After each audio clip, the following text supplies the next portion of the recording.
తెలుసు సిస్టర్. ఈ ఇయర్ అంటే ఈ ఇయర్ అనుకోండి, జూన్లో జరిగిన సభలో, స్త్రీల సభల్లో స్పీకర్గా కూడా అనంతపురకు వచ్చారు. స్త్రీల మధ్య పని చేస్తున్నారు.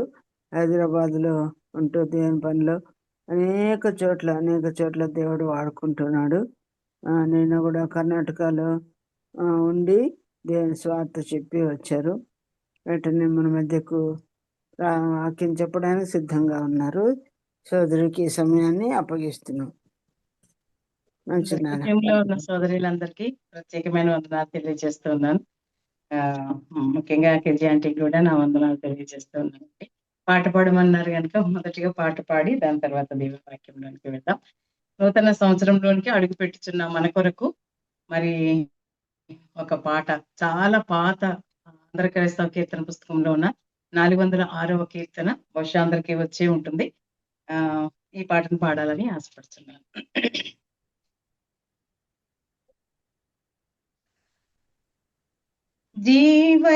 జీవనదాతానా హృదయములోనికి రా, నూతన మగుని వెలుగు ననుభవమందరికి నిమ్ము, నూతన మగుని వెలుగు ననుభవమందరికి నిమ్ము,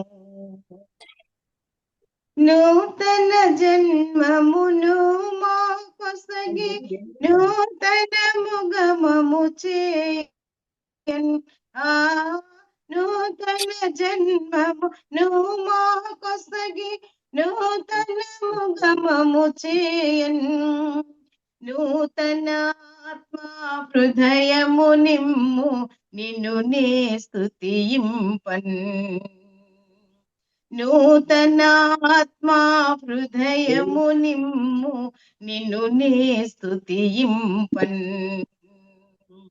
జీవనదాతానా హృదయములోనికి రా,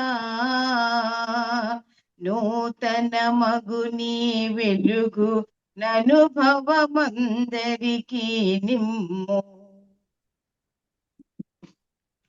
నూతన శక్తిగా చేయము ప్రభువా లోకము చూచునట్లు, నూతన వ్యక్తిగా చేయము ప్రభువా లోకము చూచునట్లు, నూతన వస్త్రహారములిచ్చి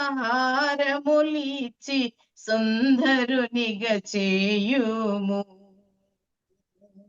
నూతన వస్త్రహారములిచ్చి సుందరునిగా చేయుము, జీవనదాతానా హృదయములోనికి రా, నూతన మగుని వెలుగు ననుభవమందరికి నిమ్ము, నూతన వాకులను మాకు సగి నూతన గీతము నేర్పు, నూతన వాకులను కొసగి నూతన గీతము నేర్పు, నూతన రాగమును మా కొసగి నిత్యము మా స్తుతి పొందుము, నూతన రాగమును మా కొసగి నిత్యము మా స్తుతి నందుము, జీవనదాతానా హృదయములోనికి రా, నూతన మగుని వెలుగు ననుభవమందరికి నిమ్ము, నూతన శక్తిని అందరి కొసగి నూతన మార్గము చూపు, నూతన శక్తిని అందరి కొసగి నూతన మార్గము చూపు, నీదు మహిమా కొరకై నాకు నూతన నడకను నేర్పు, నీదు మహిమా కొరకై నాకు నూతన నడకను నేర్పు. జీవనదాతనా హృదయములోనికి రా, నూతన మగుని వెలుగు ననుభవమందరికీ నిమ్ము. నూతన పాత్రగను నన్ను చేసి నీదు మహిమతో నింపు. నూతన పాత్రగను నన్ను చేసి నీదు వెలుగుతో నింపు. నూతన ఆయుధముగమము చేసి శత్రువును ఓడించు. నూతన ఆయుధముగమము చేసి శత్రువును ఓడించు. జీవనదాతనా హృదయములోనికి రా, నూతన మగుని వెలుగు ననుభవమందరికీ నిమ్ము. నూతన మగుని వెలుగు ననుభవమందరికీ నిమ్ము. థ్యాంక్ యూ అంటే ఉన్నాను అందరికి.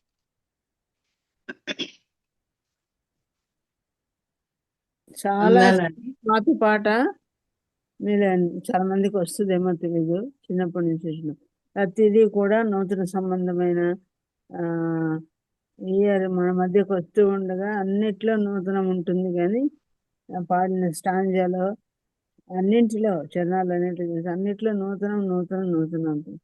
ఈ నూతనత్వం మనందరిలో కూడా రావడానికి ప్రార్థనాపూర్వకమైన చిన్నాలు గురిన ఈ పాట మనందరి జీవితంలో నెరవేర్చబడింది గాక.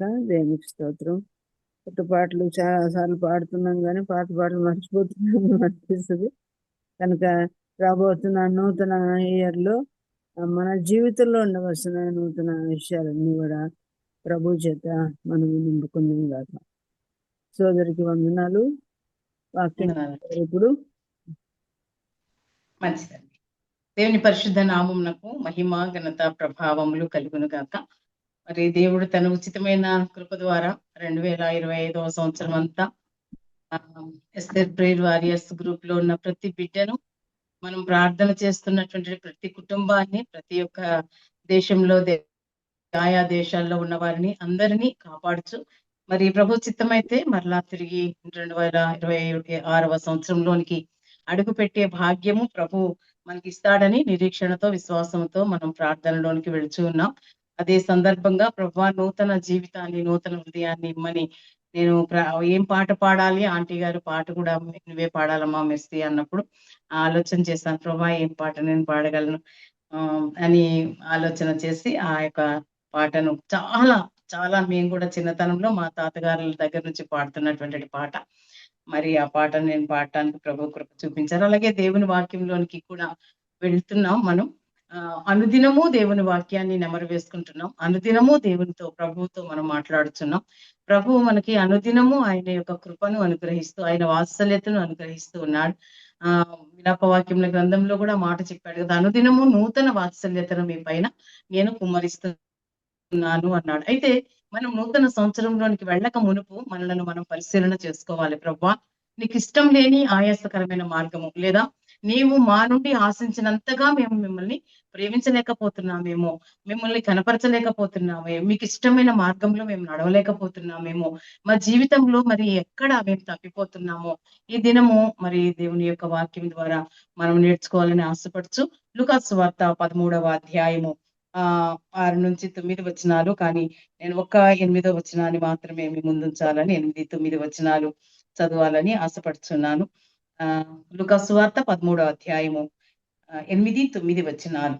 అయితే వాడు, అయ్యా నేను దాని చుట్టూ త్రవ్వి ఎరువు వేయి మట్టుకు ఈ సంవత్సరము కూడా ఉండనిమ్ము, అది ఫలించినా సరి, లేని ఎడల నరికి వేయమని అతనితో చెప్పాను. చిన్న మాట సహాయార్థం ప్రార్థించుకుందాం.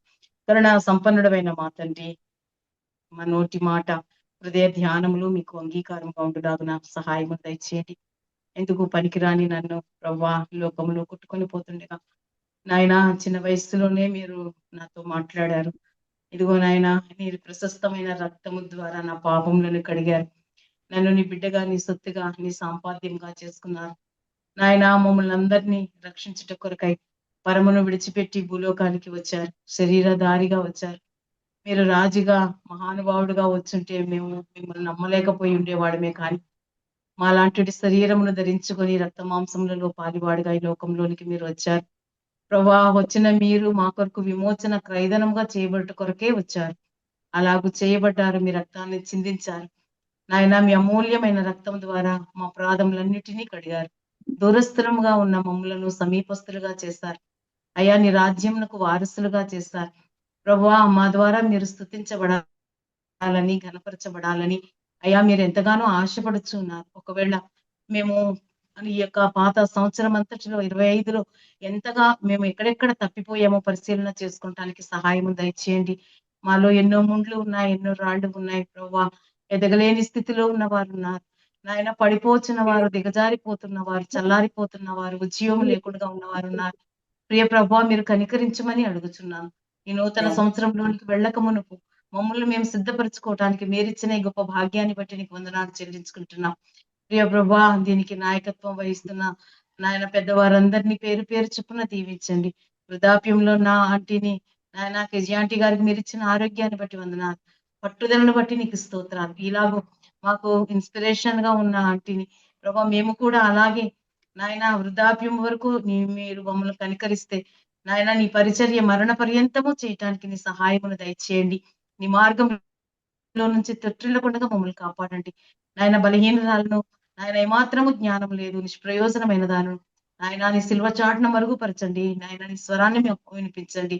ఎక్కడ ప్రభావ నేను సరి చేసుకోవాలి నాయన మీరు నేర్పించి మహిమ పొందుకొనుమని నాయన ఆది నుంచి అంతం వరకు మీ అధ్యక్షతన మర్యాదగా క్రమంగా నడిపించి మీరే మహిమ ఘనత ప్రభావములు పొందుకొనుమని ప్రాణప్రియుడైన యేసుక్రీస్తు వారి అతి శ్రేష్టమైన ఉన్నతమైన నామంలో స్తుతులు స్తోత్రములు సమర్పించి అడిగి వేడుకుంటున్నాము తండ్రి. ఆమేన్, ఆమేన్. ప్రియులారా, దెబోరా మ్యూట్ లో ఉంచుకున్నా. మంచిది. మరి దేవుని వాక్యంలోనికి మనం వెళ్తున్నాం కనుక కొన్ని నిమిషాలు దేవుని వాక్యాన్ని శ్రద్ధగా ఆలకించాలని ప్రభు పేరట మనవి చేస్తున్నాను. లూకా సువార్తలో మరి ఒక అంజూరపు ద్రాక్ష తోటలో అంజూరపు చెట్టు అన్నాడు. మరి ఒక మనుష్యుడు అని 6వ అధ్యాయం వచనంలో మనకు కనిపిస్తుంది. ఒక మనుషునికి ఆ మనుష్యుడు ప్రభైన దేవుడు. మరి ఆ తోట యజమానిగా యేసయ్య మనకు కనిపిస్తూ ఉన్నాడు. ప్రియులారా, ఆయన పండ్లు వెతకటానికి వచ్చినట్టుగా మనం చూస్తున్నాం. ఇశ్రాయేలు దేశంలో వెళ్ళిన వారికి తెలుసు, నేనైతే వెళ్ళలేదు కనుక నాకేం తెలియదు.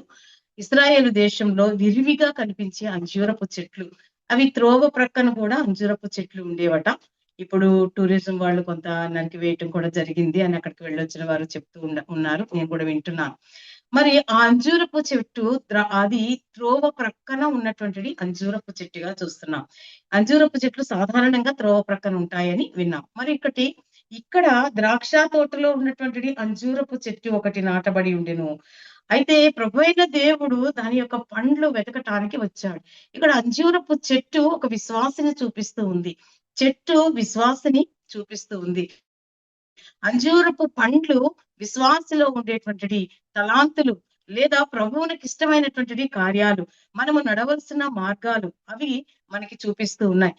ఈ యొక్క అంజూరపు చెట్టు ఇశ్రాయేలులను సూచిస్తున్నట్టుగా చూస్తుంది. నేటి దినాల్లో క్రైస్తవులమైన మనల్ని ఈ చెట్టు చూపిస్తున్నది. ప్రియులారా, మరి ఈ చెట్టు ఎలా, ఒక చెట్టు పెడితే ఆ చెట్టు ఫలభరితంగా ఉండాలి, పండ్లు ఉండాలి. కానీ ఈ చెట్టుకు ఆకులు మాత్రమే కనిపిస్తున్నాయి. ఇంకొక సందర్భంలో కూడా ప్రభువారు అక్కడికి వచ్చినప్పుడు ఆ చెట్టుకి పచ్చని ఆకులే కనిపిస్తున్నాయి. అంటే పైకి చెప్పుకోవటానికి విశ్వాస అంజూరపు చెట్టే, కానీ ఆ చెట్టులో ఫలాలు లేవు, కేవలము ఆకులు మాత్రమే ఉన్నాయి. ఆ ఆకులు కూడా ఎలా ఉన్నాయట, పచ్చగా ఉన్నాయి. కానీ ఆ ఆకులు ఇశ్రాయేలుల యొక్క ఆచారములకు వారు సోపులోను పుదీనాలోను దశంభాగాలు తీస్తారు. కానీ ఇంకా ఎన్ని విషయాల్లో దూరంగా ఉన్నారో మనకి తెలుసు. అయితే నేటి క్రైస్తవులు కూడా విశ్వాసులను చెప్పుకుంటున్న వారు కూడా, మేము బలమైన వారమని చెప్పుకుంటున్న వారు కూడా చాలా మార్లు మనం కూడా పచ్చని ఆకుల్లాగానే కల్పిస్తున్నాం. చెట్టు పచ్చగా ఉంది, ఆకులు పచ్చగానే ఉన్నాయి, కానీ ఫలాలు కనిపించట్లేదు. మందిరానికి రెగ్యులర్ గా వస్తున్నాం, వాక్యాన్ని వింటున్నాం, అన్ని పనులు చేస్తున్నాం, కానీ మన లోపల నుండి ప్రభువు కోరుకునేటువంటిది ఆ ఫలము ఉందో లేదో ప్రియులారా మనలను మనమే పరిశీలన చేసుకోవాల్సిన అవసరం ఉన్నది. అందుకే ప్రభువు మనకి ఒక మంచి పేరును పెట్టాడు. నీతిమంతులమని పేరు పెట్టాడు. అది యెషయా గ్రంథము 61వ అధ్యాయము 3వ వచనంలో మాట, ఆఖరి భాగంలో ఆ మాట కనిపిస్తూ ఉంది. ఒకసారి చూద్దాం, చూడండి. యెషయా గ్రంథము 61వ అధ్యాయము 3వ వచనంలో, యెహోవా తన్ను మహిమపరుచుకున్నట్లు నీతి అను మస్తకి వృక్షములనియు యెహోవా నాటిన చెట్లనియు వారికి పేరు పెట్టబడును అన్నారు. ప్రభువు ఇంత మంచి పేరును మనకు పెట్టాడు. మనము నీతి అను మస్తకి వృక్షములని మనకి ఆయన పేరు పెట్టాలని పెట్టి ఆయన మనలను నాటుచూ ఉన్నాడు. ప్రియులారా, ప్రభువు మనలను నాటాడు, కానీ మనంతట మనము నాటబడలేదు. మనంతట మనము ప్రభువుని వెతుక్కుంటూ రాలేదు. యేసయ్య మనలను వెతుక్కుంటూ ఈ లోకంలోనికి వచ్చినట్టుగా మనం చూస్తున్నాం. మరి అసలు రక్షింపబడినటువంటి మనము మన కొరకు కాకుండా ఇతరుల కొరకు మనము జీవించాలి. అది కూడా ఇక్కడ పాఠమే. మరి కొంత క్లుప్తంగానే ముందుకు వెళ్ళిపోదాం. ఈ పాఠం ఏంటంటే, చెట్టు తన కొరకు తాను బ్రతకదు, మరి ఇతరుల కొరకు బ్రతుకుతుంది కదా. అనేకమైన వస్తువులు దాని నుండి మనం తీసుకుంటాం. పండ్లు, ఆకుకూరలు, పువ్వులు, మరి ఇంకన్నిటికంటే శ్రేష్టమైనది ఏంటంటే ఆక్సిజన్ కూడా మనకి ఇస్తుంది. మన యొక్క కార్బన్ డైఆక్సైడ్ అది తీసుకుని మరి దాని నుండి ఆక్సిజన్ మనం పొందుతున్నాం. ఈ మాట ఎందుకు అంటున్నానంటే, ఒక చెట్టు ఫలము ఇతరులకు ఆశీర్వాదకరంగా ఉండాలి. ఒక క్రైస్తవ జీవితం యొక్క ఫలము ఇతరులకు ఆశీర్వాదకరంగా ఉండాలి అని ప్రభు కోరుచు ఉన్నాడు. కనుక ప్రభువారు ఈ యొక్క సాయంకాల సమయంలో మనతో మాట్లాడుతూ ఈ మాటనే చెప్తూ ఉన్నారు. మనము ఫలిస్తున్నాము, మంచిదే. ఇతరుల కొరకు ఫలిస్తున్నామో లేదో ఫిలిప్పీలకు రాసిన పత్రిక 2వ అధ్యాయం 4వ వచనంలో, అందరూ తమ సొంత కార్యములని చూసుకుంటున్నారు, కానీ ప్రభువైన దేవుని యొక్క కార్యములను, ఇతరుల కార్యములను ఎవరు చూడట్లేదు అన్నారు. మళ్ళీ అదే అధ్యాయములో 21వ వచనంలో, యేసయ్య కార్యములు ఎవ్వరు చూడట్లేదు అన్నారు. అమ్మా, ఈ సాయంకాలంలో ఈ నూతన సంవత్సరంలోనికి అడుగు పెట్టక మునుపు మనము నిత్యము మన కొరకు మనమే బ్రతుకుచున్నాము. ఒక చెట్టు తన కొరకు తనే బ్రతికితే దాని వల్ల ప్రయోజనం ఏమీ లేదు. కానీ ఒక చెట్టు యొక్క ఫలాల ద్వారా, లేదా చెట్టు యొక్క పువ్వుల ద్వారా, లేక చెట్టు యొక్క ఆయుర్వేదకు మందులు, ఎన్నో అనేకమైన మందులు తయారు చేస్తున్నారు ఒక చెట్టు నుండి. మరి ఆ చెట్టు ద్వారా ఆక్సిజన్ తీసుకుంటున్నాం. ఇవన్నీ ఒక చెట్టు మనకి ఇస్తుంది. అంటే ఒక చెట్టు ఒక విశ్వాసకి పాఠాన్ని నేర్పిస్తుంది. మనం దాని ద్వారా పాఠాన్ని నేర్చుకోవాలి. ఒక అంజూరపు చెట్టుగా నీవు ఉండి, ఒకవేళ నీ ఫలములు ఫలించకుండగా, పేరుకు క్రైస్తవురాలుగా, పేరుకు విశ్వాసిగా ఒకవేళ మనం ఉంటే గనక, ఈ యొక్క చివరి దినాల్లో, ఈ సంవత్సరాంతంలో మనలను మనము పరిశీలన చేసుకుందాం. ఎందుకంటే ప్రభు మరి ఈ యొక్క మధ్యాహ్న కాల సమయంలో మనతో మాట్లాడటానికి ఆయన ఇష్టపడుచున్నాడు. న్యాయాధిపతుల గ్రంథంలో కొన్ని చెట్ల గురించి మనం చూద్దాం రండి. న్యాయాధిపతుల గ్రంథము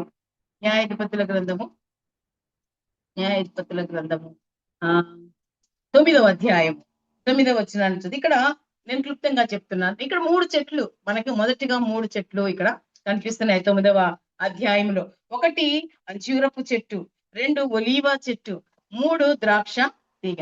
ఈ 3 చెట్ల దగ్గరికి వారు, మీరు మాకు రాజుగా ఉండు అని చెప్పి కోరుకున్నారు. రాజుగా ఉండు అని చెప్పి ఆ చెట్ల దగ్గరికి వెళ్ళినప్పుడు ఆ చెట్లు ఒప్పుకోలేదు. అందరికి మనకి తెలుసు కదా. మా పని మేము చేయాలి, మాకు దేవుడు ఇచ్చినటువంటి పని మేము చేయాలి, మేము దేవుని, మనుషులను, మానవులను కూడా సంతోష పెట్టాలి. ఈ మూడు యాంగిల్స్ లో వాటి చేసే పనిని చెప్పారు. ప్రియులారా, ఈ పాఠము మనకి ఏం నేర్పిస్తుందంటే, సంఘంలో ఉండేటువంటి విశ్వాసులు ప్రభువు మనకి ఏ పనిని అప్పగిస్తే ఆ పనే చేయాలి. మనకు అప్పగించని పని కొరకు ఆరాట పడకూడదు. ప్రభు మనకిచ్చిన తలాంతులను మనం ఉపయోగించాలి. ప్రతి ఒక్కరికి ప్రభు తలాంతులను ఇచ్చాడు. ప్రతి ఒక్కరికి పనిని అప్పగించాడు. కనుక బాధ్యత కలిగి, భారము కలిగి, ప్రభు ఏ పని అప్పగించాడో అప్పగించిన పనిలో నమ్మకత్వము కలిగి ఉండాలి.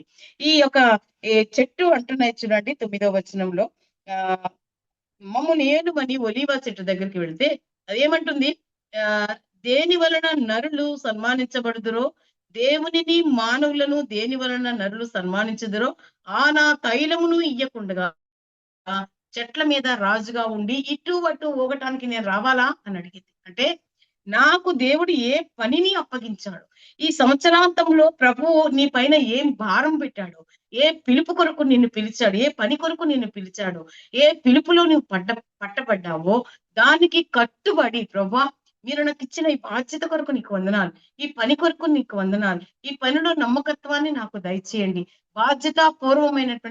బాధ్యతాయుతమైనటువంటిది పనిగా నేను దీన్ని తీసుకోవటానికి సహాయమును దయచేయండి అని మనం ప్రార్థనా పూర్వకంగా ఉంటే ఈ నూతన సంవత్సరంలో ఒక బలానమ్మకమైన మంచి దాసురాలుగా మనం పిలువబడటానికి ప్రభు మనకి కృప చూపిస్తూ ఉన్నాడు.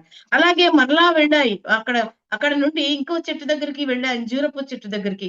ఆ చెట్టు ఏమంటుంది, నేను రాజునయ్యుండి ఇటు అటు ఇటు నేను రాజునయ్యుండి 11వ వచనం చూడండి, అంజూరపు చెట్ల మీద రాజునయ్యుండి ఇటు అటు ఊగుటకు నా మాధుర్యమును నా మంచి ఫలములను నేను ఇయ్యక మానుదునా. చూసారా, నాకిచ్చిన పని ఏంటో, నేను ఏం చెయ్యాలో ఆ పనిని నేను చేస్తాను. ఒకవేళ ఒలీవ చెట్టు ఎంత చక్కని మాట అన్నది కదా, ఆ ఒలీవ నూనె ఆ యొక్క నిర్మాకాండం ఒకసారి చూద్దాం, చూడండి 27వ అధ్యాయము 20వ వచనం, 27వ అధ్యాయము 20వ వచనంలో మాట చక్కగా ఉంటుంది. మరియు దీపము నిత్యము వెలుగిచ్చినట్లు ప్రదీపమునకు దంచి తీసిన అచ్చము ఒలీవ నూనె తేవలనని ఇశ్రాయేలులకు ఆజ్ఞాపించాను. దీపము నిత్యము వెలుగుచుండాలి. బలిపీఠం మీద ఉన్నటువంటి ఆ దీపము ఎప్పుడు అక్కడ వెలుగుచూ ఉండాలి. దీపము వెలుగుచూ ఉండాలంటే అందులో ఒలీవ నూనె ఉండాలి. ఒక విశ్వాసంలో నిలకడగా ఉండాలి అనంటే దేవుని యొక్క పరిశుద్ధాత్మ శక్తి, వాక్యపు వెలుగు మనము జీవించాలి. ఎప్పుడైతే వాక్యము మనకు దూరం అవుతుందో, వాక్యం నుండి మనం దూరం అవుతున్నామో, వాక్యానికి దూరం అవుతున్నామో, లేకుంటే వాక్యానుసారమైన జీవితానికి దూరం అవుతున్నామో, ఆ దీపము ఆరిపోయే స్థితికి వస్తుంది. అపవాది అప్పుడే లోపలికి వస్తాడు, ఎంతో గలిబిలి సృష్టిస్తాడు. కొన్ని నిమిషాల్లోనే అపవాది చాలా గలిబిలి చేస్తాడు, మనసులను పాడు చేస్తాడు, పరిస్థితులను తారుమారు చేస్తాడు, మనం చేసే పనిని చేయకుండా చేస్తాడు. అపవాది వేయి అగ్ని బాణాలు ఈ దినాల్లో చాలా విరివిగా కుటుంబాల్లో, సంఘాల్లో కూడా పనులు చేస్తున్నాయి. ప్రియులారా, ఈ కడవరి దినాల్లో ఉన్నటువంటి మనము అంజూరపు చెట్టులా లేదా ఒలీవ చెట్టులాగా మనము కూడా మన పనిని చేయాలి. అంతేకాదు, ఇక్కడ ఇంకొక తీగ కనిపిస్తుంది, ద్రాక్షావల్లి.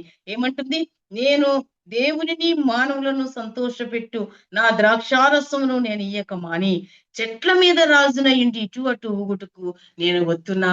జ్ఞానము కలిగిన ఈ చెట్లు, పని భారము కలిగిన ఈ చెట్లు, బాధ్యత కలిగిన ఈ చెట్లు, దేవునికి నమ్మకమైన ఈ చెట్లు, వాటికి ఏ పనిని దేవుడు నిర్ణయించాడో, ఏ పనిని నిర్ణయించి అప్పగించాడో ఆ పనిలో అవి చాలా బలా నమ్మకమైన మంచి చెట్లుగా ఉన్నాయి. ఈ చెట్లే ఒక మంచి క్రైస్తవ విశ్వాసులకు సూచనగా ఉంటుంది. మంచి విశ్వాస జీవితము కలిగిన క్రైస్తవులు, మన పూర్వీకులు, మరి మా నాన్నగారు చాలా మంది కొరకు నాకు ఎప్పుడు కూడా పాఠం చెప్తూ ఉండేవారు. అమ్మా, వారు పలానా వారు ఇంత వచ్చి సేవ చేశారు, వారు ఈ విధంగా సేవ చేశారు, ఆహారం లేకపోయినా, వస్త్రాలు లేకపోయినా వాళ్ళు సైకిల్ మీద తిరుగుతూ ఒక బైబిల్ సంచి మాత్రం వేసుకొని అనేక మందికి దండయాత్రలో సువార్తను ప్రకటించారు. ఊరూరా తిరిగారు, కాళ్ళు అరిగిపోయినాయి, సరైన చెప్పులు, సరైన వస్త్రాలు లేవు. కానీ వారు ఎందుకు అలా తిరిగారంటే దేవుడు వారి పైన పెట్టిన భారము. నమ్మకమైన దైవ సేవకుల వారి యొక్క ప్రార్థనలలో మనము పెరిగి పెద్దగయ్యాం. వారి ఆశీర్వాద బలము, వారికి పరిచర్య చేసిన ఆ యొక్క పరిచర్య ప్రతిఫలమే నేటి దినాన్ని మరి నేను కూడా ఒక దైవజనరాలుగా దేవుని యొక్క పనిని చేయటానికి, ఈ చిన్న పని నా చేతిలో పెట్టుకొని, ప్రభా నేనైతే వెళ్ళలేను, ఒకదాన్ని ప్రయాణం చేయాలి, దూర ప్రాంతాలు, ఎవరు తెలియని ప్రజలు, మరి రాని భాష, అయినా ప్రభు నడిపిస్తూ ఆయా స్థలాల్లో వాడుకుంటున్నాడు. ఏంటంటే దేవుడు మనకి పిలిచి పని చెప్పాడు, ఏ పని చెప్పాడో ఆ పనిని నమ్మకంగా చేయాలి. చెప్పని పనులు, అధికారాలు, ధనం దగ్గరికి వెళ్ళటము, మరి ఆ లెక్కలు అడగటము, ఇవన్నీ మనకు అనవసరం అండి. ఇవి ప్రభు సన్నిధిలో ప్రభువునికి అసలు ఏం పని చెప్పాడు, నువ్వు ఏ పని కొరకు పిలువబడ్డావు. ఈ 3 చెట్లు చెప్తున్నాయి, మేము పిలువబడిన పని, అప్పగించబడిన పని చేయుటకు మా చేతికి ఇచ్చిన ఈ పనిలో మేము నమ్మకంగా ఉంటాం అన్నారంటే, మేము రాజుగా ఉండటానికి ఇష్టపడం. చాలా మందికి ఏం కావాలండి, ఈ కింద ఒక చెట్టు ఉన్నది చూడండి, 15వ వచనంలో, ముండ్ల పొద, మీరు నిజంగా నన్ను మీ మీద రాజుగా నియమించుకొన పోతే మీరు నా నీడకు రండి అంటున్నాడు. అసలు తుమ్మ చెట్టుకు నీడ ఉంటుందా? తుమ్మ చెట్టు ఎవరన్నా ఆశ్రయంగా తీసుకుంటారా? ఏ మామిడి చెట్టుకో, ఏ వేప చెట్టుకో, ఇంకా ఏ చెట్టుకో ఏ దగ్గరకో వెళ్ళి నీడ కోసం నిలబడతారు తప్ప ఈ ముండ్ల చెట్టు దగ్గరికి ఎవరైనా వస్తారా? ఈ ముండ్ల పొద ఈ లోకాశలు కలిగినది, సాతానుకు సాదృశ్యంగా ఉంది. అధికార బలము కలిగినటువంటి అధికారం కావాలి. రండి రండి రండి నా దగ్గరికి, నేను రాజుగా ఉండాలని ఆశపడుతున్నాను, నీ మీద రాజుగా. పెత్తనాలు చేసే వాళ్ళందరికీ ఇదే చెట్టు ఉదాహరణ. ఎందుకంటే అది ఎవరికి మంచి చేయదు, అందరికీ కీడే చేస్తుంది, ఎవరికి ఆశ్రయం ఇవ్వదు, ఎవరిని ఇష్టపడదు, ఎవరికి దగ్గరికి రానియదు, ఎవరికి సహాయపడదు, ఎవరి కష్టంలోనూ వాళ్ళు ఓదార్చదు. కానీ ఇదేం చేస్తుందంటే అనవసరమైన కార్యాలు చేస్తుంది. దీనికి లోకాశలు ఎక్కువగా అవసరం. మరి ఫలించే చెట్టుకి ఇవన్నీ అవసరం లేదని ప్రభు మనకి చెప్తున్నాడు. అదే మనం ఎలా ఉంటున్నాం? ఈ ఒలీవ చెట్టు, అంజూరపు చెట్టు, ద్రాక్ష చెట్టులకు గుర్తుగా ఉన్నటువంటి విశ్వాసులమైనటువంటి మనం ఎవరి పని వారు చేయాలి. నేను ఏ స్థలంలోకి వెళ్ళినా చెప్తానమ్మా, అన్ని పనులు ఒకరు చేయనక్కర్లేదు, పనులను విభాగించుకోండి. ప్రభు మీకు ఏ పనిలో నైపుణ్యత ఇస్తే, ఏ పనిలో మిమ్మల్ని పిలిస్తే, ఏ పని కొరకు మిమ్మల్ని నిలవబెడితే ఆ పనులు నమ్మకంగా చేయండి. అన్ని పనులు నేను ఒక్కదాన్నే చేస్తానని ఎందుకు అంటున్నారు మీరు అని చెప్పి చాలా మందికి నేను హెచ్చరికలు చేస్తూ, అలా చేయటం మంచిది కాదని, నాకంటే చాలా చిన్న చిన్న వారు ఉన్నప్పుడు వారికి నేను చెప్తాను. ఎందుకనంటే ప్రభువు చెప్పాడు, చేయటకు నీ చేతికి అప్పగించబడిన పనిని నీ శక్తి లోపం లేకుండా చెయ్యని. కాబట్టి అప్పగించబడిన పనే కానీ మన చేతికి రాని పని కోసం, లేకుంటే మనం ఏదో అధికారం చేస్తలేదే, వాళ్ళే చేస్తున్నారు వీళ్ళే చేస్తారు అలా కాదు. కానీ మనము మనకిచ్చినటువంటి పనిని నమ్మకంగా చేయాలని ప్రభు కోరుతూ ఉన్నాడు. మరి ఇలాగూ నమ్మకంగా చేయటానికి ప్రభు ఎన్నో ఉదాహరణలు కూడా మనకి చెప్పాడు. ఈ యొక్క ఫలించని చెట్టులో ఎన్నో ఉన్నాయి. ఇది ముండ్ల పొద అని నేర్చుకున్నాం కదా. మరి ఆశీర్వాదం ఉండదు అక్కడ. అక్కడ ఆశీర్వాదమే ఉండదు, ఫలింపు ఉండదు, ఒక పండు లేదు, ఒక పువ్వు లేదు, ఏది లేదు. దాని యొక్క ఆ చెట్టు యొక్క పరిస్థితి భయంకరమైనటువంటి పరిస్థితి. దాని నిండుగా ముండ్లు, అందరికీ హాని చేసేదే గాని ఎవరికి మేలు చేసేదిగా అది లేదు. కనుక మనము దేవుని వాక్యమును వింటున్నాం. క్రొత్త సంవత్సరంలో దేవుని కొరకు మనం ఫలించాలి అనేటువంటిది మాటను మనం ధ్యానం చేస్తూ ఉన్నాం. ప్రియులారా, మరి ఇదే మాటను మనం కొంచెం ముందుకు వెళ్దాం. దేవుని వాక్యము మనం నేర్చుకుంటున్నప్పుడు మనం ఫలించాలంటే అసలు ఏం చేయాలి? మనం ఫలించాలి అని అనుకునే వాళ్ళు మనం ఏం చేయాలి? మొదటిగా చూద్దాం. చూడండి ఒకసారి యోహాను సువార్త 15వ అధ్యాయము. యోహాను సువార్త 15వ అధ్యాయం మొదటి వచనము. ఎవరైనా చదవగలిగినారంటే చదవండి, పర్వాలేదు. ఫలించుట అంటే ఏంటి? యోహాను సువార్త 15వ అధ్యాయము మొదటి వచనము. 15వ అధ్యాయం మొదటి వచనం. నేను నిజమైన ద్రాక్షావల్లిని, నా తండ్రి వ్యవసాయకుడు, నాలో ఫలింపని ప్రతి తీగెను ఆయన తీసి పారవేయును అన్నాడు. నేను నిజమైన ద్రాక్షావల్లిని అన్నాడు. నేను నిజమైనటువంటి నేనే ద్రాక్షావల్లిని, నాలో మీరు కట్టుకొనబడాలి అన్నారు. 5వ వచనంలో ద్రాక్షావల్లిని నేను, తీగలు మీరు అన్నాడు. ఎవడు నా యందు నిలిచియుండునో, నేను ఎవని యందు నిలిచియుందునో వారిని నేను నాకు వేరుగా ఉండి మీరేమీ చేయలేదు, వాడు బహుగా ఫలిస్తాడన్న. ఎవరి యందు నేను అంటుకట్టబడి ఉంటానో, ఎవరు నా యందు అంటుకట్టబడి ఉంటారో వాడు బహుగా ఫలిస్తాడు అని చెప్పి ప్రభు మాట్లాడు. ఫలించటానికి మొదటిగా మనము ఎలా ఉండాలంటే, కీర్తనల గ్రంథం 1వ అధ్యాయం 3వ వచనంలో అంటాడు కదా, అతడు నీటి కాలువల యోరను నాటబడిన వాడై ఆకు ఓడక తన కాలమందు ఫలమిచ్చు చెట్టు వలె ఉండును. ఒక విశ్వాసి ఎక్కడ నాటబడాలి? ఒక విశ్వాసి అయిన వారు ఫలించాలి అని అంటే మనం మొదటిగా 3వ వచనంలో అతడు నీటి కాలువల యోరను నాటబడిన వాడై ఆకు ఓడక తన కాలమందు ఫలమిచ్చు చెట్టుగా ఉంటాడట. ఒకసారి చూడండి, మీరు మా వైపు ఎక్కువ కాలువలు ఉంటాయి గోదావరి జిల్లాలో. కాలువల గట్టున ఉండేటువంటి చెట్లు ఎన్నడూ కూడా అవి ఎండిపోవు, ఎన్నడూ కూడా చచ్చిపోవటం కానీ ఎండిపోవటం కానీ నేను చూడలేదు. అవి వేర్లు బయటికి తన్ని చక్కగా నీటి పైన వాలి ఏ కాలంలో చూసినా పచ్చగా ఉంటాయి. అర్థం ఏంటంటే అతడు నీటి కాలువల యోరను నాటబడిన వాడై, అంటే ఈ నీరు కొన్నిసార్లు ఆత్మకు సాదృశ్యంగా, శుద్ధాత్మకు, కొన్నిసార్లు వాక్యానికి సాదృశ్యంగా మనం ధ్యానం చేస్తాం కదా. అతడు వాక్యములో కట్టబడితే, వాక్యము ద్వారా జీవితాన్ని జీవిస్తూ ఉంటే ఎన్నటికి కూడా ఎండిపోడు, రాలిపోడు. కనుక మనం ఫలించాలి అని అంటే మొదటిగా 119వ కీర్తన 37వ వచనంలో అంటున్నాడు, నీ వాక్యము చేత నాకు భయం పుడుతుంది అన్నాడు. 119వ కీర్తనలు 119, 7వ చరణాన్ని చూద్దాం చూడండి. 119 119 119వ వ్యర్థమైన కీర్తన. వాటిని చూడకుండా నా కన్నులు త్రిప్పివేయము, నీ మార్గములలో నడుచుకొనుటకు నన్ను బ్రతికింపుము. అంతే అంతే చాలండి. 37వ చరణ. వ్యర్థమైన వాటిని చూడకుండా నా కన్నులు త్రిప్పివేయము, నీ మార్గములలో నడుచుటకు నన్ను బ్రతికించుము, నీవిచ్చిన వాక్యము మనుషులలో భయమును పుట్టించుతున్నది అన్న. దేవుని వాక్యం ఏం కలిగించాలండి? భయాన్ని పుట్టించాలి. నిజానికి నేను అనుకుంటా ఈ దినాల్లో మనుషుల్లో దేవుని వాక్యం వింటుంటే భయం కలుగుతుంది, వారికి లోపల తొందర కలుగుతుంది. అందుకే మన మీద పడి మనం ఏదో చేయాలనుకుంటున్నారు. వాక్యము వారిలో కార్యం చేస్తుంది. ఒక దినాన్ని వారిని పట్టుకుంటాడు దేవుడు. ఖచ్చితంగా అటువంటి వాళ్ళు అనేక మందిని దేవుడు పట్టుకున్నాడు. గజ దొంగల్ని పట్టుకున్నాడు వెస్ట్ బెంగాల్లో. ఈ రోజు గజ దొంగల ద్వారా, ఆ దినాల్లో గజ దొంగలే కానీ ఈ దినాల్లో గొప్ప సేవకులు వారు. శ్రీరాంపూర్ బైబిల్ కాలేజ్ ప్రక్కనే ఉన్న చర్చిలో కూడా ఉన్నారు. మరి ఇలాంటి దైవజనులు ఒక దినాన్ని దేవుని వాక్యాన్ని వ్యతిరేకించిన వారు, దేవుని వాక్యానికి అంగీకారం చూపినటువంటి వారు ఈ దినాన్ని దేవుని వాక్యం కొరకు వేగిరపడుతున్నారు. ఆ వాక్యమే అనేక మందికి వెదజల్లుచు ఉన్నారు. వాక్యాన్ని ఇష్టపడని వారు, బైబిల్ కాల్ చేసిన వారు అలాంటి వారే. ఎందుకంటే నీవిచ్చిన వాక్యము మనుషులలో భయమును పుట్టిస్తూ ఉంది. ప్రభువా, నీ వాక్యము యథార్థమైనది నాయన, నీవు యథార్థమైన దేవుడవు, నిజమైన దేవుడవు కనుక నీ యొక్క వాక్యమును వింటుంటే మాకు భయం కలుగుతుంది. అవునండి, అన్యులన్న భయం కలుగుతుంది కానీ క్రైస్తవుల్లో భయం కలగట్లేదు ఈ దినాల్లో. వాక్యం చదివేస్తున్నాం, వదిలేస్తున్నాం, వినేస్తున్నాం, వదిలేస్తున్నాం. కానీ వాక్యము మనతో మాట్లాడుతున్నప్పుడు, ప్రభువా నువ్వు నాతో మాట్లాడుతున్నావు నాయన, ఇదిగో నాలో నీకు ఇష్టం లేని కార్యం ఉంది ప్రభువా, నేను అసలు మీరు నన్ను ప్రేమించినంతలో ఎన్నో వంతు నేను మిమ్మల్ని ప్రేమించగలుగుతున్నాను. 00001 కూడా మిమ్మల్ని ప్రేమించలేకపోతున్నాను, ఏమీ చేయలేకపోతున్నాను ప్రభువా. మీరు నా కొరకు మీ ప్రాణాన్ని పెట్టారు కానీ నేనైతే మీ కొరకు ఏమీ చేయలేకపోతున్నానని మనం నిత్యము మన యొక్క జీవితాన్ని సరి చేసుకోవాలి. అక్కడే అంటున్నాడు 50వ చరణంలో కూడా, నీ వాక్యము నన్ను బ్రతికించి ఉన్నది, నా బాధలలో ఇదే నాకు నెమ్మదిని కలుగజేసింది. ప్రియులారా, మరి ఈ ఉదయకాలంలో సోదరి డాక్టర్ హదస్సా గారు కూడా నేను ఫోన్ చేసినప్పుడు సోదరి నాకు మళ్ళా మెసేజ్ పెట్టింది, అక్క ఇప్పుడే ఐసీయూ నుంచి తీసుకుని వచ్చారు, ఆయన కొంచెం బాగున్నారక్క, చాలా బాగా సక్సెస్ఫుల్ గా సర్జరీ కూడా అయింది, మీ ప్రార్థన కంటిన్యూగా మీరు ప్రార్థన చేయండి అక్క, మరలా మీతో మాట్లాడతాను అని చెప్పారు.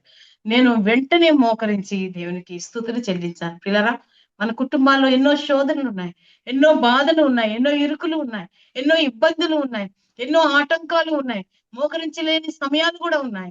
ప్రియులారా, అయినా ప్రభు మనల్ని కనికరిస్తున్నాడు, మనకు శాంతిని సమాధానాన్ని ఇస్తాడు, నెమ్మదిని దయచేస్తాడు. మనం నమ్మిన దేవుడు మనకు అన్యాయము చేయడు. ఆయన న్యాయవంతుడు, మాట ఇచ్చిన దేవుడు, వాగ్దానము చేసిన దేవుడు నమ్మదగిన వాడు. ఆయన నీ వాక్యమే నాకు నెమ్మదిని కలుగజేసింది, నీ వాక్యమే నన్ను బ్రతికించింది, నా బాధలలో ఇదే నాకు నెమ్మదిని కలుగజేసింది అని చెప్పి మరి కీర్తనల గ్రంథంలో మనం చదువుతూ ఉన్నాం. దేవుని కంటే మనం చివరికి చాలా వరకు దేవుని కంటే కొంతమంది పిల్లల్ని, భర్తని, ఇంకా విశ్వాసంలో బలపడని వారు ఉంటే వారి వస్త్రాల్ని, వారు వేసుకునే ఆభరణాల్ని, కొంతమంది ఒక్కొక్కరు ఒక్కొక్క రీతి అయినటువంటి ఇష్టము అంటే ప్రేమ కలిగి ఉంటారు. వారు దేవుని కంటే మితముగా ప్రేమిస్తారు. అంటే ప్రభు ఏమంటున్నాడంటే, ఆయన రోషము కలిగిన దేవుడు కదా, యెహోవానైనా నేను రోషము కలిగిన దేవుడను అన్నాడు, నా మహిమను నేను ఎవరితోనూ పంచుకోలేను అన్నాడు. మహిమ అని పేరు పెట్టుకొని మనం ఏం పిలిచిన, మహిమ ఎక్కడికి వెళ్ళవే అది అని పిలుస్తున్నాం. మా మిస్టిల్స్లీ గారు, మరి వారి దగ్గర నేను చదువుకున్నాను, మాకు చెప్పారు ఏంటంటే, మహిమ అని మానవులు పేరు పెట్టుకోకూడదు, మహిమ ప్రభువు పేరు, అది ఆయనకు చెందినది. మనం పేరు పెట్టుకొని ఇష్టానుసారంగా పిలుస్తున్నాం. ఆయన మహిమ ఇక్కడ ఉండటానికి లేదు, ఆయన మహిమ ఆయన దగ్గర ఉంది, ఆయనకు చెందినటువంటిది. ఆయన మహిమ ఎవరితోటి షేర్ చేసుకోరు, కాబట్టి మహిమ అని పేరు పెట్టుకున్న వాళ్ళు జాగ్రత్త సుమా అని చెప్పేవారు. ప్రియులారా, 50వ అధ్యాయం కిందలో నా బాధలను ఇదే నాకు నెమ్మదిని ఇస్తుంది అన్నాడు, కలుగు చేస్తుంది. కనుక మన కష్టంలో ఉన్నప్పుడు దేవుని వాక్యం తీసి చదివితే అది మన కొరకే అన్నట్టు ఉంటుంది. దేవుడు నా కొరకే మాట్లాడుతున్నాడు అన్నట్టుగా ఉంటుంది. అందుకే ఒక మాటను చూద్దాం చూడండి, యెషయా గ్రంథము 1వ అధ్యాయం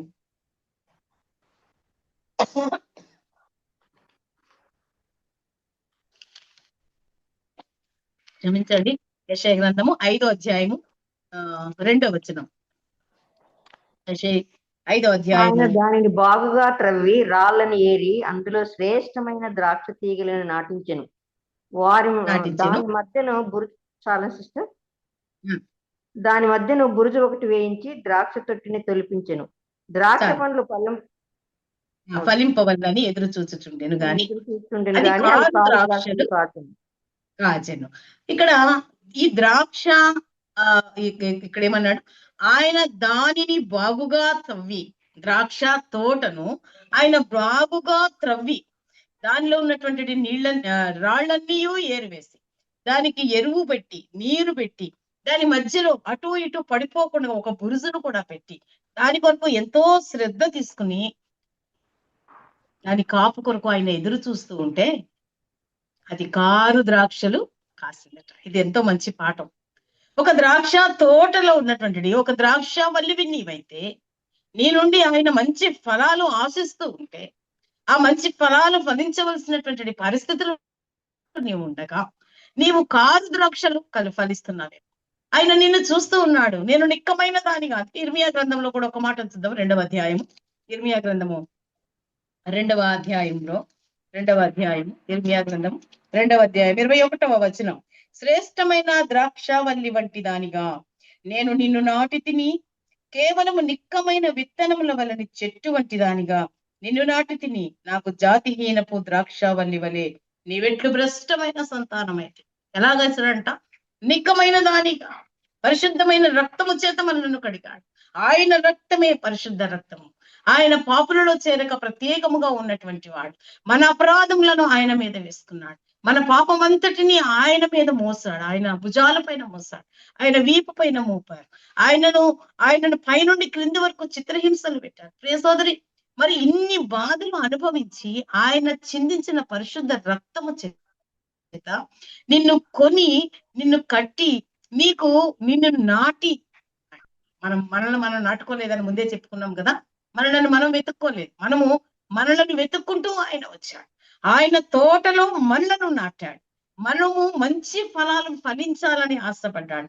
ఎన్ని సంవత్సరాల నుండి మనం మందిరానికి వస్తున్నాం, ఎన్ని సంవత్సరాల నుండి వాక్యం వింటున్నాం, కానీ తీర్మానం చేసుకుంటే మమ్మల్ని ఏం చేసేస్తారో ఇల్లు అని అనుకుంటారేమో. మనం మందిరానికి వస్తున్నాం. చాలా మంది మందిరానికి వస్తున్నారు, వస్తున్నారు వెళ్తున్నారు, వింటున్నారు వెళ్తున్నారు. కానీ ప్రభు చూస్తున్నాడు. రక్షింపబడిన వారు ఉన్నారు. వారు రక్షింపబడిన మొదటి దినాన్ని ఎలా ఉన్నారో 10 సంవత్సరాలైనా అలాగే ఉంటున్నారు.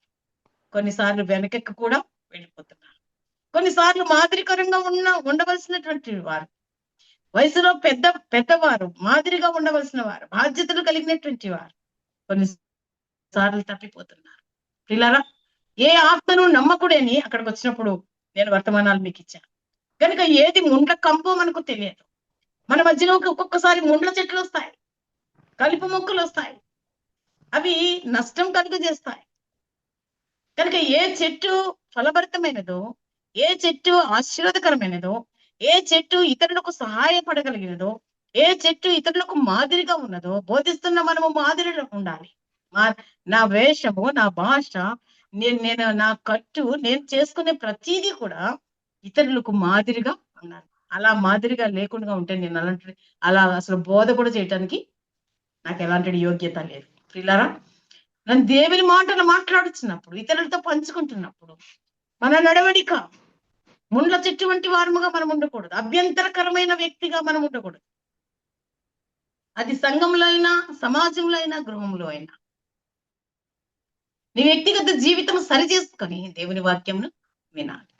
వాక్యానుసారమైనటువంటి జీవితము కలిగి ఉండాలి.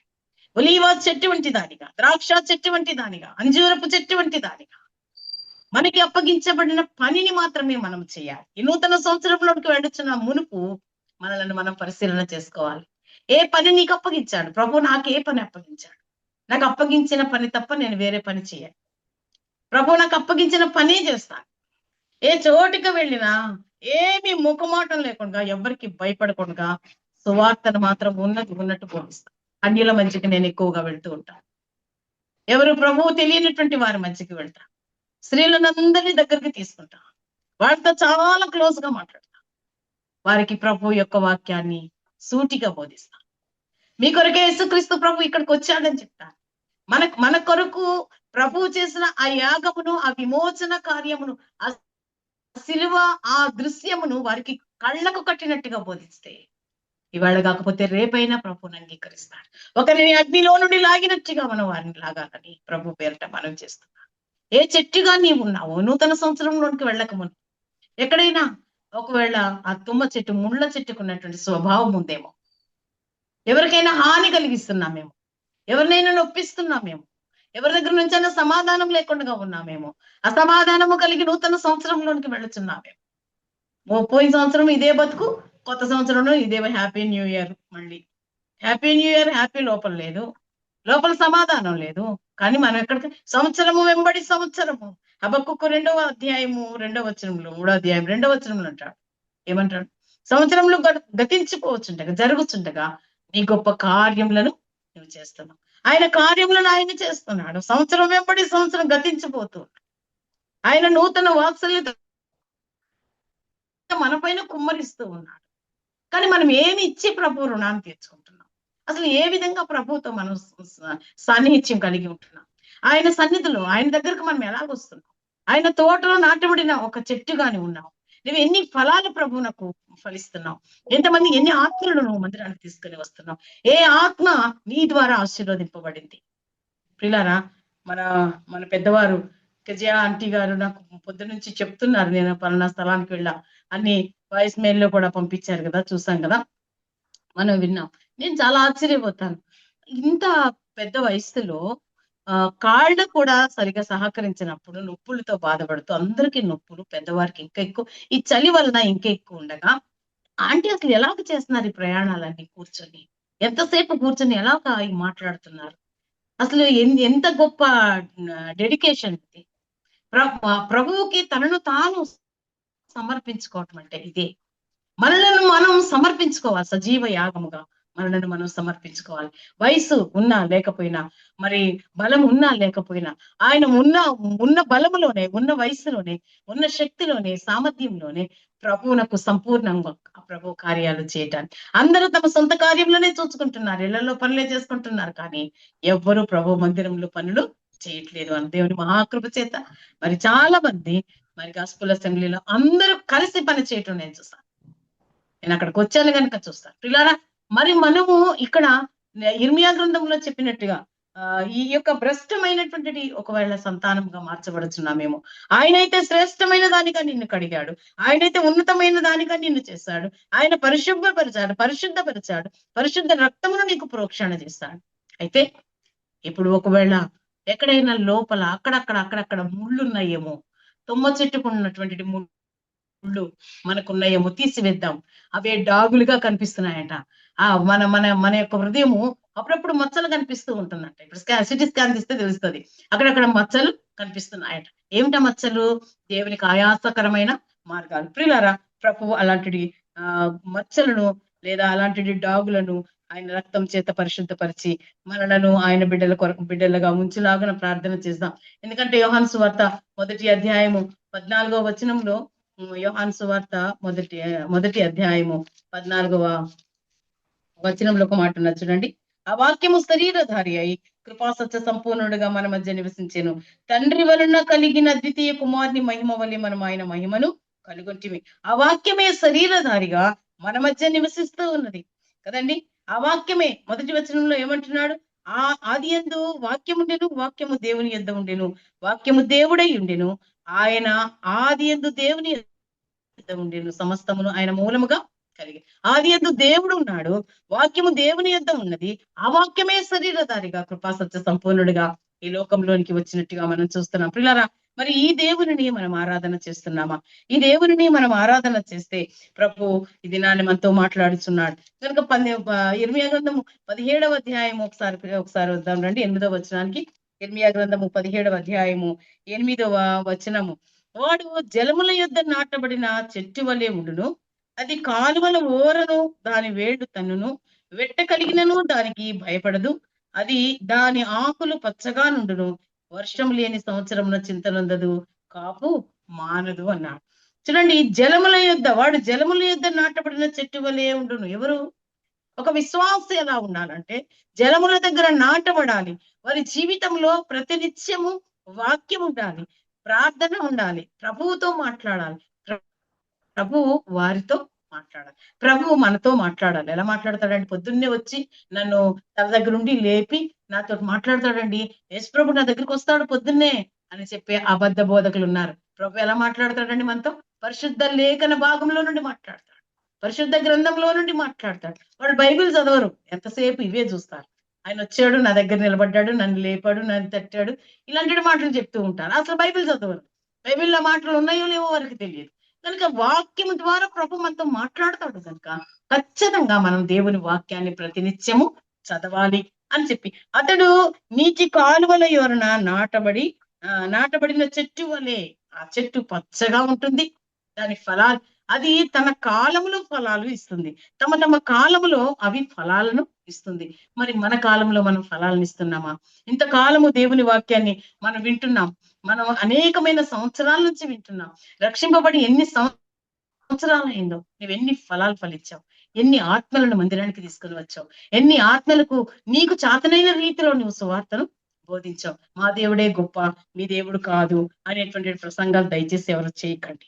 నీ యొక్క దేవుని గొప్పతనమును, ఆయన మహత్యమును, ఆయన యాగమును, ఆయన బలియాగమును గురించి మనము చెప్పాల్సిందే, కానీ ఇతరులను మనం క్రిటిసైజ్ చేయటానికి కాదు. వాక్యము బోధిస్తున్నప్పుడు కూడా జాగ్రత్తగా బోధించాలి. మనం అన్యుల మధ్యకు వెళ్ళినప్పుడు వారితో చాలా జాగ్రత్తగా వాక్యాన్ని బోధించాలి. నేనంట కీలెరిగి వాత పెట్టాలి అని. వారి మనస్సు ఎటువంటిదో, వారి తత్వం ఎటువంటిదో, వాళ్ళు ఎలా రియాక్ట్ అవుతారో ఎరిగి వారికి వాక్యాన్ని బోధించాలి. ఈ విధంగా మనం జాగ్రత్త కలిగి, మెలకువ కలిగి దేవుని సువార్తను బోధించాలి. ఎవరిని నొప్పించకూడదు, ఇతరులను నొప్పించక తానొవ్వక అన్నాడు కదా. కనుక జాగ్రత్త కలిగి దేవుని వాక్యాన్ని జ్ఞానము కలిగి ప్రభు దగ్గర పొందుకుని ఆయన ఇస్తే మనం దేవుని వాక్యాన్ని బోధించాలి. ప్రియులారా, ఇంకా కిందకి ఏమంటున్నాడో చూడండి, 8వ వచనంలో, అది కాలువల యోరను దాని వేళ్ళు తన్నును వెట్ట కలిగినను, అంటే వేడి కాలులు వచ్చిన, శ్రమలు వచ్చిన, బాధలు వచ్చిన, హింస జరిగిన, నష్టము జరిగిన, కుటుంబంలో నష్టం, సంఘాలలో నష్టం, సమాజంలో నష్టం ఎన్నోసార్లు జరుగుతున్నాయి కదా, మనం చూస్తూనే ఉన్నాం. ఎన్నో సంఘాలలో మరి పరిస్థితులు లాగున్నాయి. కనుక మనం ఎలా ఉండాలండి? వేళ్ళు తన్ని లోతైన అనుభవము కలిగి, అది గాలి వచ్చినా, ఎండ వచ్చినా, తుఫాన్ వచ్చినా, ఏది వచ్చినా అది పడిపోవటానికి వీలు లేదు. వారు బండ మీద కట్టబడినటువంటి ఆ పునాదులు కలిగిన పట్టణం లాగా మనము ఉండవలసిన అవసరత ఉందని ప్రభు మనతో మాట్లాడుచూ ఉన్నాడు. ఇంకా కిందకి వస్తే అని అంటున్నాడు చూడండి, అది వర్షం లేని సంవత్సరమున చింతనందదు, కాపు కూడా మానదు. ఎందుకు? నిత్యము దానికి వాక్యమే ఉంది. శ్రమ కలిగినప్పుడు, బాధ కలిగినప్పుడు, ఎంత శ్రమ అండి! కుటుంబంలో అనారోగ్యంలో ఉన్నా, మరి కుటుంబంలో ఎవరినైనా మనం కోల్పోయినా ఎంత బాధ, ఎంత బాధ, ఎంత బాధ. అయినా తన పనిని చేయటము మా హస్బెండ్ ప్రభు పిలిచారు 2020లో, మరి సెప్టెంబర్ మాసంలో. అయితే నేను అప్పటికే చాలా డేట్స్ ఇచ్చున్నాను, డిసెంబరు, అక్టోబర్ నుంచి. ఏం చేయాలో నాకు అర్థం కాలే, ప్రార్థన చేశాను. అయితే మా అబ్బాయి నా దగ్గరకు వచ్చి ఒక మాట చెప్పాడు, ప్రభు నీకు దేవుడు నీకు ఏ పని చెప్పాడో ఆ పని నువ్వు చెయ్యి. నువ్వు బాధపడి అక్కడికి వెళ్ళటం ఇక్కడికి వెళ్ళటం మానేసి, లేకుంటే వాక్యం చెప్పుకుని ఉండి అలా చేయకు అని చెప్పి ఒక చిన్న మాట నాకు చెప్పాడు. దాన్ని పట్టుకొని నేను ఆలోచన చేశాను, ప్రభా నేనైతే డేట్స్ ఇచ్చాను, మరి ఇలా అవుతుందని నేను అనుకోలేదు. నన్ను ధైర్యపరచు, నేను బ్రతికినంత కాలము నీ కొరకే నేను బ్రతకాలి, నీ కొరకే నేను పని చెయ్యాలి, నేను పని చేస్తే నీ కొరకే చెయ్యాలి, అంతే ప్రభు అని తీర్మానం చేసుకున్నాను. ఆ దినాన్ని ఎప్పుడు కూడా నాకు బలహీనత ఉన్నా, ఎలాంటి పరిస్థితులు తారుమారైనా సరే, నేను ఇచ్చిన డేట్స్ కు ఖచ్చితంగా వెళ్తాను. అది కష్టమైనా సరే, నా వరకు నేను ఆ కష్టాన్ని అది నేను అనుభవిస్తూ నేను ముందుకు వెళ్ళిపోతూనే ఉంటాను. ఎందుకు ఈ మాట చెప్తున్నామంటే, దేవుని వాక్యములో అంటు కట్టబడి ఉంటే, లోతుగా వేళ్ళు తన్నుకొని అది చక్కని పునాది కలిగి ఉంటే, అది ఆ చెట్టు ఎన్నటికీ పడిపోదు, ఆ చెట్టు ఎన్నటికీ కాపు కాయకుండా ఉండదు, అది చింతపడుతూ కూర్చోదు. ప్రియులారా, మనం చింతపడుతూ ఒకవేళ శ్రమ కలిగిన, బాధ కలిగిన 2025 సంవత్సరంలో సిస్టర్ మా ఇంట్లో ఎన్నో శోధనలు. అవును నిజమే. శోధన లేని కుటుంబాలు ఏం లేవు. అన్ని కుటుంబాల్లో శోధనలు ఉన్నాయి, బాధలు ఉన్నాయి. అయితే మనం ప్రభు కొరకు నిలబడదాం. ఆయన శోధనను జయించే శక్తిని మనకి ఇస్తాడు. సాధారణంగా మనుషులకు కలుగు శోధన తప్ప ఇక ఏది నేను మీకు ఇవ్వనన్నాడు. అయినను దాని నుండి తప్పించుకునే మార్గాన్ని కూడా నేను మీకు బోధిస్తాను అన్నాడు. ప్రియ సోదరి, వాగ్దానం చేసిన దేవుడు నమ్మదగిన వాడు. ఆయన విడిచిపెట్టేవాడు కాదు. మనకు అన్నిటినీ తుడిచే దేవుడు. మన శ్రమను ఆయన శ్రమగా ఆయన అనుభవించాడు. ఆయన ఈ లోకంలో ఉన్నప్పుడు మూలుగుచు తండ్రికి ప్రార్థన చేశాడు. ఏది మన మూలుగు ప్రార్థన? పౌరం మూలుగున్నట్టుగా మనం మూలుగుతున్నామా? మన ప్రార్థన ధ్వని ప్రభువునకు వినిపిస్తున్నదా? మా తుమ్మ చెట్టు వలె కాదు, మొండ్ల చెట్టు వలె కాదు, మనము ఒలీవ చెట్టు వలె, అంజూరపు చెట్టు వలె, ఆ యొక్క ద్రాక్ష వల్లి వలె మనకు అప్పగించిన పనిని మాత్రమే మనం చేయాలి. కానీ మనం అనవసరమైనటువంటి పనుల్లో చేయి పెట్టి తర్వాత బాధను అనుభవించకూడదు. అలా చేయబెడితే ఏమవుతుందండి? ఆ ముండ్ల చెట్టు యొక్క ముండ్లు మనకి గుచ్చుకుంటాయి. కనుక ఈ విషయంలో మనము జాగ్రత్త కలిగి ఉండాలి. అంతేకాదు యోహాను సువార్తలో చదివినట్టుగా అంటుకట్టబడి ప్రభువుతో మనము అంటుకట్టబడాలి. అంటుకట్టబడిన వారు శ్రమను సహిస్తారు. అది అంటుకట్టబడిన కొన్ని దినాల వరకు ఫలించదు. అది బ్రతుకుతుందో చచ్చిపోతుందో కూడా మనకు తెలియదు. ఎందుకంటే అందులో శ్రమ ఉంటుంది, అందులో బాధ ఉంటుంది, అందులో కష్టం ఉంటుంది, అందులో నిట్టూర్పు ఉంటుంది. ప్రియులారా, ఇదంతా తట్టుకుని ఒక దినాన్ని చక్కటి చిగుర్లు, చక్కటి పువ్వులు, చక్కటి పండ్లు ఇస్తుంది. కనుక నీవు అంటుకట్టబడితే ప్రభువులో, అతడు నాయందు అంటుకట్టబడి ఉంటే అతడు బహుగా ఫలించుతాడు అన్నాడు. మనం బహుగా ఫలించాలి అని అంటే ప్రభువులో అంటుకట్టబడి ఉండాలి. ఎఫెసీయులకు రాసిన పత్రిక 4వ అధ్యాయం 16వ వచనం ఒకసారి చూద్దాం రండి. ఎఫెసీయులకు రాసిన పత్రిక 4వ అధ్యాయము 16వ వచనం. 4వ అధ్యాయం 16వ వచనంలో, ఆయన శిరస్సై ఉన్నాడు, ఆయన నుండి సర్వ శరీరము చక్కగా అమర్చబడి తనలోనున్న ప్రతి అవయవము తన పరిమాణము చొప్పున పనిచేయుచుండగా ప్రతి కీలు వలన కలిగిన బలము చేత అతుకబడి ప్రేమయందు తనకు క్షేమాభివృద్ధి కలుగునట్లు శరీరమునకు అభివృద్ధి కలుగు కొనుచున్నది అన్నాడు. ప్రతి కీలు వలన కలిగిన బలము, కీళ్ళ వలన మనకేం కలుగుతున్నది? బలము కలుగుతుంది. తర్వాత అతుకబడిన జీవితం ఉండాలి ప్రభువుతో. అంతేకాదు ప్రేమయందు తనకు క్షేమాభివృద్ధి కలుగునట్లుగా శరీరమునకు అభివృద్ధి. మనలో ప్రేమ చేత మనము అతుకబడి, అంటుకట్టబడి, ఎదిగి, ఫలించి. ప్రేమ లేకపోతే అసలు బైబిల్ మొత్తం అంతా వేసైంది ప్రేమ పైన. ప్రేమే లేకపోతే, దేవుడు మనలను ప్రేమించి ఉండకపోతే ఆయన ఈ లోకానికి వచ్చేవాడు కాదు కదా. అందుకే 3:16 యోహానులో దేవుడు లోకమును ఎంతో ప్రేమించెను అన్నాడు. దేవుడు లోకమును ఎంతో ప్రేమించాను అనేది చాలా సింపుల్ గా మనం చదివేస్తున్నాం. కానీ లోకమును దేవుడు ఎంతో ప్రేమించాడు అంటే ఎంత ప్రేమించాడు అనేది లిమిట్ లేదు కదా. అగాపే ప్రేమ మన పైన చూపించాడు. సంవత్సరాలు గతించిపోతున్నా ప్రతి సంవత్సరంలో ఏదో ఒక కీడు జరిగిన, కీడు వెంబడి మరలా మేలు, మేలు వెంబడి మరలా కష్టం, మరలా మేలు. ఈ విధంగా మానవులమైన మనం ప్రతి ఆటుపోటుకు నిలవబడి ప్రభువు నమ్మదగిన వాడు, నీవెంతైనా నమ్మదగిన దేవుడు అన్నాడు విలాప వాక్యముల గ్రంథంలో. నీవెంతైనా నమ్మదగిన దేవుడు, నూతనమైనటువంటి వాత్సల్యత మా పైన కుమరిస్తున్నావు దేవా. నీవు చేసిన మేలును మేము ఏ విధంగా మర్చిపోగలమని చెప్పి మనము తల వంచి ప్రభువును ప్రార్థన చేయాలి. ఎందుకంటే మనము అపవాదిని ఎదిరించాలి. అపవాది మన కుటుంబాల్లోకి చొరబడిపోతున్నాడు. పిలవక ముందే వచ్చేవాడు అపవాది. చుట్టాలు పిలిస్తే వస్తారు, బంధువులు పిలిస్తే వస్తారు, ఇంకా పెద్దవారు పిలిస్తే, ఎవరైనా పిలిస్తే వస్తారు. పిలవకుండా వచ్చేవాడు అపవాది. అప్పుడు ఎప్పుడు ఎవరిని మృంగుదునా అని గర్జించు సింహం వల్లే తిరుగుతున్నాడు. మన కిటికీలను ఎక్కి వస్తూ ఉన్నది. జాగ్రత్త. మన పిల్లలను, యవనస్తులను పట్టుకోవాలని చూస్తుంది, పిల్లలను పట్టుకోవాలని చూస్తుంది. కొన్నిసార్లు పెద్దవారిలో దూరుతుంది, పురుషుల్లో దూరుతుంది, స్త్రీల్లో దూరుతుంది. వాళ్ళు వీళ్ళని తేడా లేదు, అందరిలో ఎప్పుడెప్పుడు చొరవ చేసుకుని లోపలికి వెళ్ళాలని చూస్తుంది. కనుక అపవాది అగ్ని గర్జించు సింహం వలె మన చుట్టూ తిరుగుతూ మనలను అగ్నిలోనికి లాగాలని చూస్తూ ఉంది. ప్రియులారా, ఇలాంటి సమయంలోనే యాకోబు గారు ఒక మాట అంటున్నాడు, అపవాదిని ఎదిరించండి అని అన్నాడు కదా. అప్పుడు అది మన దగ్గర నుంచి పారిపోవును అన్న 4వ అధ్యాయము, యాకోబు పత్రిక 4వ అధ్యాయం 4వ వచనంలో అనుకుంటా. చూడండి కింద భాగంలో 7వ వచనంలో, కాబట్టి దేవునికి లోబడి ఉండుడి, అపవాదిని ఎదిరించుడి, అప్పుడు వాడు మీ యొద్ద నుండి పారిపోవును. అపవాదిని ఎదిరిస్తే వాడు పారిపోవాలంటే మొదటగా మనం ఏం చేయాలి? దేవునికి లోబడి ఉండాలి. నేను దేవునికి దూరంగానే ఉంటాను కానీ అపవాది వెళ్ళిపోవాలంటే వెళ్ళిపోదు. మనం దూరంగా దేవునికి దూరం ఎప్పుడవుతామో అపవాది మనకు దగ్గర అవుతుంది. కనుక అపవాదిని ఎదిరించండి అని. మీరు దేవునికి లోబడి ఉండండి. క్రైస్తవులమైన మనం, విశ్వాసమైనటువంటి మనం ప్రభువునకు లోబడి ఉండాలి. ఎందుకంటే మనము ప్రభువు మూలముగానే బ్రతికాం కదా, ప్రభువు మూలముగానే జీవిస్తున్నాం. ఆయనే మనలను కన్నాడు, ఆయనే మనలను పోషించాడు, ఆయన మనలను తప్పించాడు, ఆయన తన బిడ్డలుగా మనలను చేసుకున్నాడు. ప్రియులారా, యోహాను సువార్త మొదటి పత్రిక 5వ అధ్యాయం 18వ వచనంలో ఒక మాట ఉంది చూడండి. యోహాను రాసిన మొదటి పత్రిక 5వ అధ్యాయం 18వ వచనంలో, దేవుని మూలముగా పుట్టిన వాడెవడును పాపము చేయడని ఎరుగుదుము. దేవుని మూలముగా పుట్టినవాడు తన్ను భద్రము చేసుకొనను గనుక దుష్టుడు వానిని ముట్టడు. ఇది చాలా ప్రాముఖ్యమైన మాట. దేవుని మూలముగా పుట్టినవాడు ఎవ్వడు కూడా పాపము చెయ్యడు. కుక్క తన వాంతికి తిరిగినట్లుగా మరి ఎన్నడూ కూడా మనం వెనుకకు తిరగకూడదు. ఒక్కసారి ఆ నాగలి పైన చేయబెట్టినటువంటి మనం నిజమైనటువంటి విశ్వాసి, నిజంగా ప్రభువుని తన సొంత రక్షకునిగా అంగీకరించిన వారు మరి ఎన్నడూ కూడా పాపము తట్టు తిరిగి చూడరు.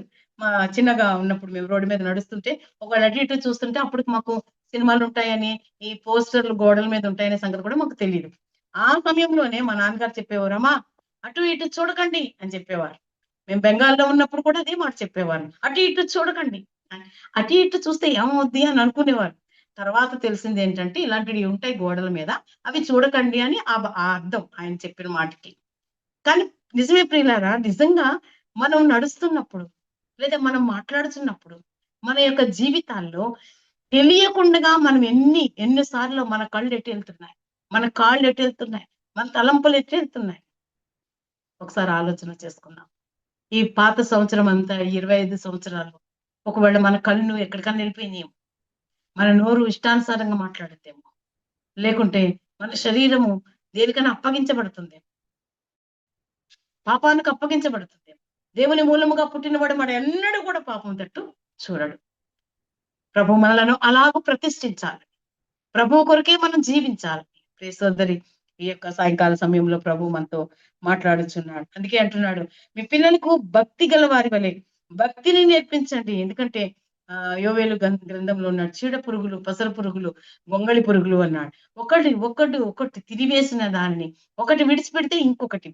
సమయం లేదు కనుక నేను అక్కడికి వెళ్ళట్లేదు, కానీ సంవత్సరాలు దొరికిపోతున్నాయి. కనుక ఈ సంవత్సరం కూడా ఇప్పుడు వద్దాం పాఠంలోకి. యోహాను సువార్త, లూకాసు వార్త, క్షమించండి, లూకాసు వార్త 13వ అధ్యాయంలోనికి మళ్ళీ ఒకసారి వద్దాం రండి. 13వ అధ్యాయం 6వ వచనంలో, 7వ వచనంలో, కనుక అతడు, ఇదిగో 3 ఏండ్ల నుండి నేను ఈ అంజూరపు చెట్టును పండ్ల వెదకు వచ్చుచున్నాను గాని ఏమీ దొరకలేదు. దీనిని నరికివేయము, దీని వలన ఈ భూమి ఏల వ్యర్థము పోవాలనని ద్రాక్ష తోటమాలితో చెప్పాను. తోటమాలి మనం పైన దయగలిగిన వాడు. అయ్యా, ఇంకొక సంవత్సరం ప్రభు మనకిస్తున్నాడు. ఒకవేళ ఈ సంవత్సరం అంతా అవిధేయ జీవితంలో ఉన్నావా? ఈ సంవత్సరం అంతా దేవునికి దూరంగా ఉన్నావా? ఈ సంవత్సరం అంతా దేవునికి ఆయాస్కరమైన మార్గం ఎక్కడైనా చేసావా? ఏ విషయంలో అయినా ప్రభువుని నొప్పించావా? ఏ విషయంలో అయినా తూలిపోయావా? ఏ విషయంలో అయినా చల్లారిపోయావా? అయితే ఆయన దానిని బాగుగా త్రవ్వి మరలా నీరు పెడుతున్నాడు, మరలా ఎరువు వేస్తున్నాడు. మొదటి స్థితికి రావాలని కోరుకుంటున్నాడు. ఆయన నిన్ను ఆశీర్వదించాలని కోరుకుంటున్నాడు. ఈ నూతన సంవత్సరంలోనికి అడుగు పెట్టక మునుపు ఒక్కసారి, ప్రభువా, నాలో ఎక్కడైనా రాళ్ళు ఉన్నాయేమో, ముళ్ళున్నాయేమో, ప్రభువా, నేను ఎక్కడైనా సారం లేకుండా ఉన్నానేమో, ఎండిపోతున్నానేమో, నాయన నన్ను కనికరించండి, నన్ను పరిశీలన చేయండి, నన్ను పరిశోధించండి ప్రభువా. ఆయన మనలను పరిశోధించే దేవుడు. మనం శోధింపబడుచున్నప్పుడు ప్రభు మనలను పరిశోధించి మనకు ఎక్కడ ఏ అవసరత ఉందో ఆయన ఎరిగి మనకు సహాయపడుతున్నారు. దేవుడి సంవత్సరంలో ఒకవేళ అంటున్నాడు తోటమాలి, అయ్యా ఈ ఒక్క సంవత్సరం అయితే వాడు, అయ్యా నేను దాని చుట్టూ ఎరువు వేసి త్రవ్వి ఎరువు వేయి మట్టుకు ఈ ఒక్క సంవత్సరం కూడా ఉండనియండి. మరొక సంవత్సరం, ఒకవేళ ఈ సంవత్సరంలో మనం ఫలించకుండా ఉంటే నరికివేయబడిన చెట్టు మొద్దుగా మార్చబడుతుంది.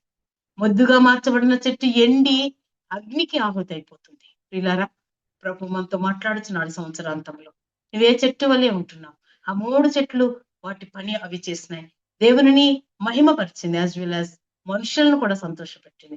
నువ్వు మనుషులకు సహాయకారిగా ఉండాలి, దేవుని ఘనపరచుదారిగా ఉండాలి. మనము ఘనపరచవలసినది ప్రభువును, మనము గొప్ప చేయవలసినది ప్రభువును, ఆరాధించవలసినది ప్రభువును, పూజించవలసినది ప్రభువును.